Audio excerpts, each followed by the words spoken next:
I'm James, I work for JJM. I look after ex-RAF sites for urban and civic, such as Waterbeach and Alconbury.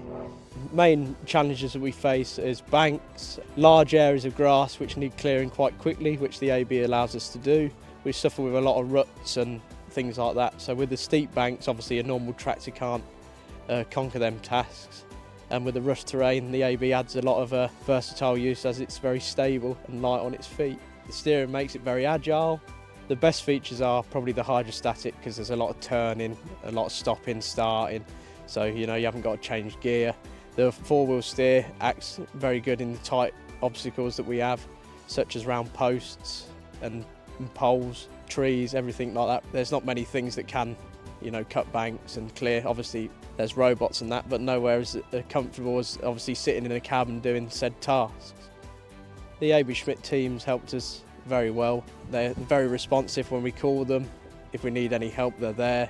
Any struggles that we have get solved and rectified very quickly.